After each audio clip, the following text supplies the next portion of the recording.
Welcome to Baby's Birthday. Each show joins a mum-to-be and counts down to the birth of their baby, revealing all the drama, laughter and tears involved in giving birth. Because let's be honest, giving birth is never a walk in the park. To help chart each birth, this is the Baby's Birthday Clock. It's there to count down to each mum's due date. And once labour kicks off, the clock kicks in and times the birth so you know exactly how long each mum's been in labour, whether it's 2 hours or a whopping 20 hours. All the action of the birth is boiled down into a half-hour show. So, we'd better crack on.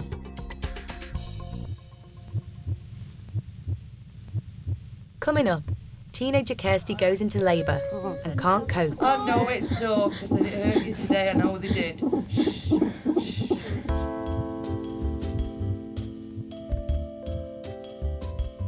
When 17-year-old Kirsty found she was pregnant, she was faced with a dilemma. When I first found out I was pregnant, I was shocked. We were speaking about whether keeping it or getting rid of it because I was still at college then. About a week later, I spoke to my mum about it and started things out. We had a chat and I just said, you've got college, you want to do this, you want to be a midwife, you want to further your career. Is a baby really what you want? You're just 17. Although Kirsty is not in touch with the baby's father, she doesn't have to go it alone. Her mum is supporting her every step of the way. My birthing partner is my mum because she's had 3. She knows what it's like. Being Kirsty's birthing partner, I think it's going to really upset me at the time when it does happen because I know what she's going to be going through. But at the end of it, you get a baby and it's nice results. I know I'll be there all the way with her, but it will be horrifying for me to see her in that much pain. Kirsty is not too keen on the idea of having any pain relief. She hates needles, but she may well change her mind when labour sets in. I don't like needles because it's just part of them going in and then they hurt, so I'm not having an epidural or pethidine. I'm going to start off with gas and air, and then if it's really bad then I'll have to have a needle. I don't think she'll care whether she's going to have a needle or not. That's the crucial point. When she's in absolute agony, she will take the needle. She will have the pethidine. As Kirsty is only 17, it means her mum has to face the daunting prospect of being a grandma. Yes, I'd say I'm looking forward to being a grandma. I don't like the idea of being called a grandma, but I'm sure I'll adjust to that. Kirsty is packed and ready for when the baby comes. Despite her young age, she's under no illusions about giving birth. I expect my childbirth to be painful and scary. I'm excited as well as scared. But if other people can manage it, so can I. 12 days later and there's still no sign of Kirsty's baby. So she heads off for a checkup and to find out her induction date. We've got up this morning and her belly's really dropped. So the bottom's proper down now. So hopefully things will progress today with a bit of luck. Won't it? The midwife has to do a sweep, which is an internal check to see if there is any sign of labour. And Kirsty finds it pretty painful to say the least. I've just had an internal.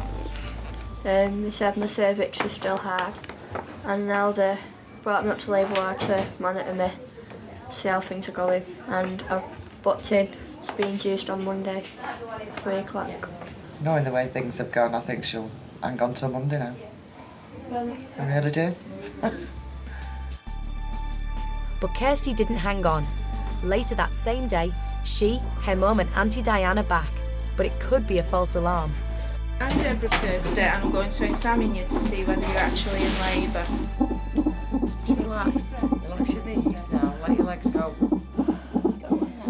She'd had an internal earlier on in the day at the antenatal clinic, and because they wanted to try and get right into the neck of the womb for the membrane sweeping. I know it can be very painful, and that's what put her off, and she didn't want to have another one. And she was just fighting it. And as she's my daughter, I don't want to see her in any pain. She's not doing anything, is she? She's doing nothing. Blow it away. Blow. Shh, blow. Shh, Kirsty. She's doing her job. Listen, it can't be as bad as it was today. Oh no, it's so, because they hurt you today. I know they did. Shh. Shh. And this knee up. Come on, you've got to relax so she can see. Come on. I was scared from when she had done it the first time in the morning, and it was still sore, and I thought they was going to go right to the back again. I tried my best, but I was scared. The more you relax, the more she can get in and see what's happening, yeah? You've got to relax. The more you tense up, the more it hurts.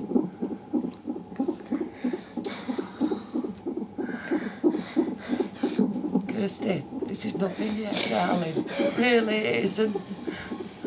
Oh, Kirsty, don't cry. I know it is. But you've got to relax. You've got to let her see what's happening. Come on, you're 10 days overdue. You've got to let her see what's happening. Very emotional. It was very hard. Because I knew then later on how bad it would get. But other than that, she did well. She did do well. Kirsty, your cervix is still quite round at your back, okay, which is where it normally is when you're not in labour. At the moment, I'd say that you're in very, very early labour. All right.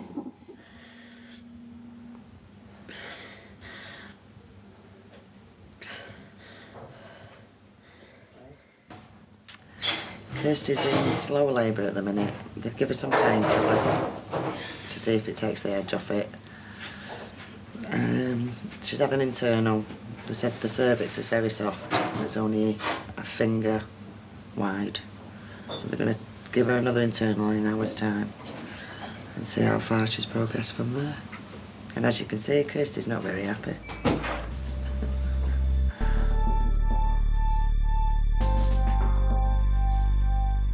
Kirsty's mum can't face seeing her daughter go through another painful sweep. So for the hat-trick sweep, the baton is passed to Auntie Diane. I want to leave you with your Auntie Diane for your next internal. Why? Because I can't go through that again. You need to learn to relax. And you can squeeze my hand as hard as you want. When they said they're going to check me again, I had the gas and air, and then my auntie was in with me. I told her to relax, let them do their work, they know what they're doing. Let your body do the work. So she held my hand, I told her to squeeze as hard as she could. She just said, squeeze her hand if it hurts, but I could hardly feel it. Could feel it a bit, but not as much, and then they said that I was 3 centimetres dilated. Alright, do you want the good news or the good news? Good news, we'll have You're first. 3 centimetres dilated now. Well done. Okay, so you've still got quite a way to go. Alright. I thought, oh wow, we're going to have a baby soon. I'm proud of her, I want to cry. It's not even mine.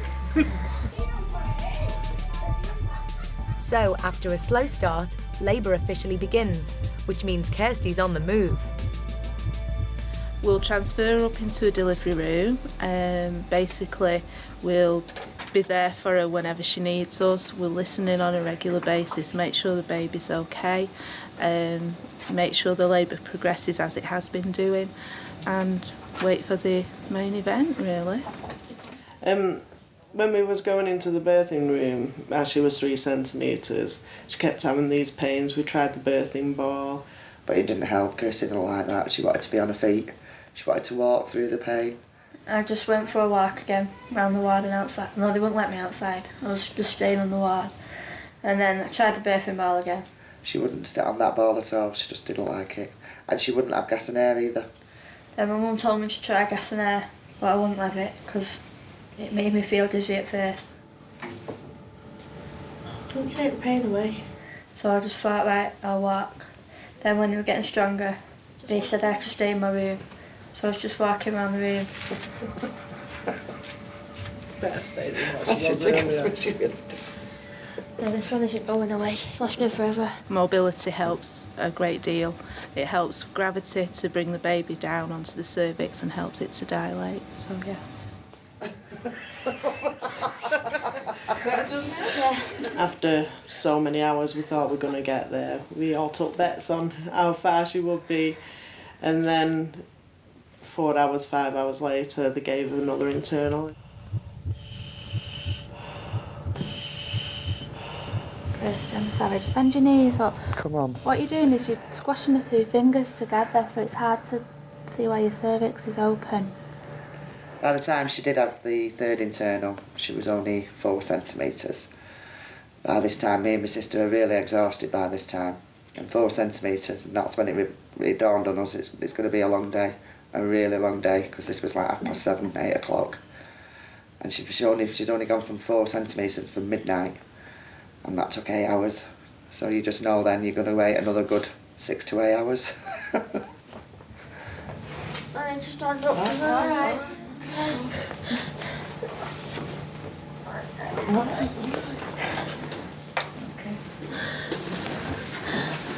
We'll have a listen in after this one. What's the matter? Gel. Oh no, it hurts. Oh no. You're coping so well with those contractions. You're doing such a good job. Come on, it's alright. Oh, all right. Come on. Turn yourself round back on the bed. That's it. Just take some deep breaths of fresh air and the dizziness will go. Nice, slow breaths. Take your time. That's it. How far is she? About 4 centimetres. But I think your contractions, from what the midwife said, have only really just started going. Hours, so I thought, right, by dinner time she'll have had the baby. 4 centimetres, the pains were getting stronger and the contractions were lasting longer. And she'd still, again, she wanted to be on her feet all the time, she didn't want to lie down. I thought, I need to go home, it's going to be a long night, this. I want to go to sleep. You're not going to go to sleep, love. I did on that chair. It's not happening.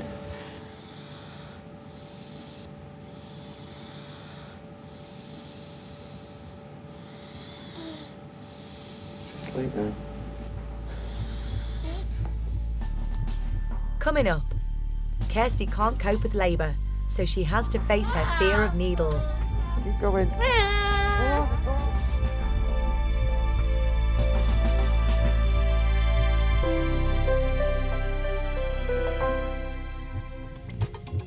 We're back with teenager Kirsty, whose labour has just kicked up a gear. When my contractions got stronger, they were like they were at the beginning, but they was lasting longer and they were more painful. So that's when I decided to have gas Your milk. gas then, use it as soon as you feel the pain. That's what it's there for. Yeah. Kirsty's in a lot of pain, but doesn't like the dizzy feeling she gets when she takes gas and air. You've done it. Alright, we'll get on this. More. Might be nearly there now. The baby's heart had to be monitored like every so often because it was low. One of the midwives got quite concerned that they couldn't get a trace of the baby's heartbeat. They couldn't find the heartbeat because I was moving. They said that I had to stay on the bed. I lie down and I sat up. I'm getting an all over. On that, straight away. Get in it. Heartbeat just kept fading. Kirsty did not like this at all. She wanted to be on her feet. I need to sit up. Alright, sit up then. Just a It's I can't get you. It's a lot more relaxing. Yeah, it was frustrating because I knew that I had to get up and walk and they were saying, oh, breathe through it, just have gas in there, but it wasn't working because they were too strong. But it weren't until later on that we realised, there's something wrong, the baby's getting in distress. To relieve the pain, Kirsty has decided to bite the bullet and have an injection of pethidine, a strong form of pain relief. Kirsty's dad and her aunt have also arrived to offer their support. I asked for a pethidine because the gas in there wasn't working. It was making me feel tired and they were getting stronger. And no, I don't like needles, I wanted it anyway.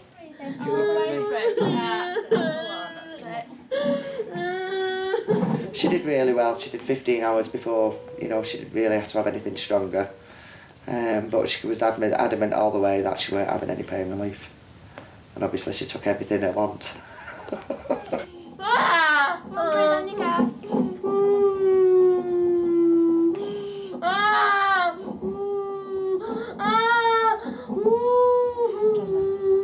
So then they gave it me and then nothing was happening. My contractions stopped. After taking the pain relief, Kirsty's a bit more relaxed. What day is it?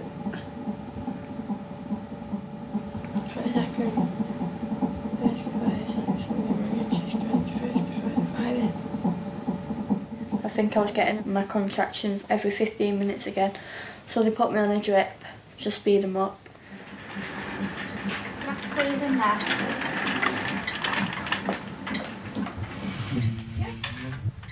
The solution in the drip is called syntocinon. This should speed Kirsty's contractions and help the baby on its way. Let's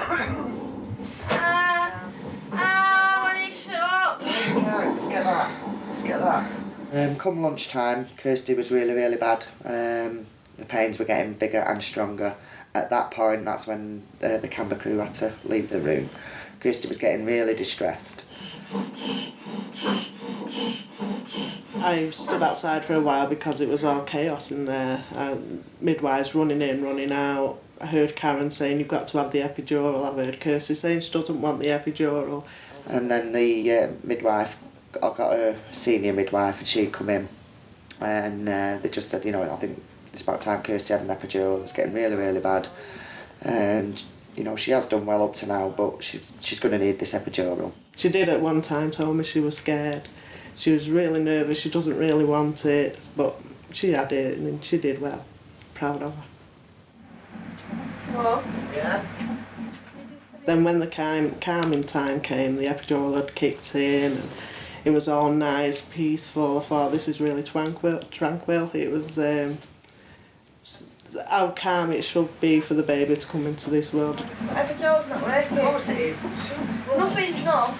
It's not working. It's doing something. And Kirsty thought it was rather hilarious because the epidural wasn't working, and obviously it was. She's just lay there with the gas and air, happy as Larry. It's great, this, I can do this and again and again. It's fine, this. Go home. You want to nurse your baby, don't you? I'll let you go home. Finally, after 13 hours, Kirsty is ready to push. Go on, love. Not too bum. They said when you get a contraction, just push. But I could still feel my contractions, but not as bad as before I had the epidural. But I couldn't sit still because I kept saying I need to go to the toilet. Right, come on, don't waste this. One's a good one now. Go on, go on. But then my contractions came like dead quick. So then I was pushing. Go on, that's it. Ow, go on. Good girl. Keep going, keep going. Oh, you're working so hard. Right, have a breath, Kirsty. That's it, and try again now. Have another one. Right down to here, that's it, that's brilliant. It's coming. Got loads of black hair. Go on, don't I held her hand, she squeezed as hard as she could. I was holding her legs, I was pushing with her. I was trying to have a baby as well as her. Stretching everything down below. You're doing it. But it did take a good half an hour to do all the pushing because the contractions wasn't lasting long enough to push the baby out. That's it. That's your baby's head now. Okay. Oh, look! Once the baby's head was there, that was it then. We just really wanted her to push and just get the baby out, which did seem to take quite a while. Oh, that was just amazing. I've never seen that before. That was just magical. Just thought it was really nice. Alright, so baby's in, push out. Push it. 12 minutes past 5. Once the baby came out, you know, I was really elated, and then just for a few, I don't know if it was a minute or 2 minutes, we just sort of looked dumbstruck because the baby was very, very blue, didn't cry, very stiff, and the only thing I can basically remember then is the midwife shouting to hit the orange button. Press that. Then button out that wall for me. This one here. Just so that someone can come in and give me a little tap. This emergency button. Yeah, please. She okay? She alright? Yeah, she's just a bit shocked now, really. Alright. I couldn't find it in the She actually, that's great. And then the next thing you know, we could hear the crying, that was it, and it was just elated, it was all over.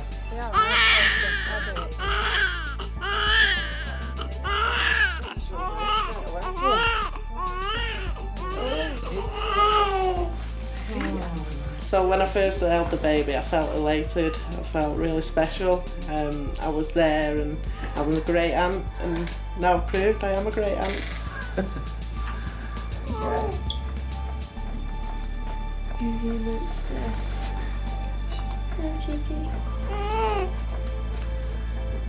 We got there in the end. She did it. After 15 hours of labour, baby Katie Louise is finally here. Oh, look at her. Tiny, aren't And the baby is now settled into the family, and great Auntie Diane loves nothing better than to fuss over her. Now the baby's home, it's just another addition to the family. I'm round here practically every day, looking after her, feeding her. I'm always there to wind her if she wants me. So yeah, it's lovely. Lovely being here. I don't know how I feel about being a grandma actually. I just sort of help out in the role that I do anyway. You know, if I see Kirsty struggling and I'm helping her, or I tell her what to do. But yeah, it's nice having a baby back in the house again. What did we do? Oh, bless you! So, after 15 hours and 3 minutes of labour, Kirsty has now got a lovely daughter called Katie Louise. In hospital, I didn't feel like she was mine because all the midwives were like doing everything for me, like changing the bum and feeding her. But now, when I got home, it just felt different because I was with her all the time. And I don't know. Are you happy? Yeah, very happy.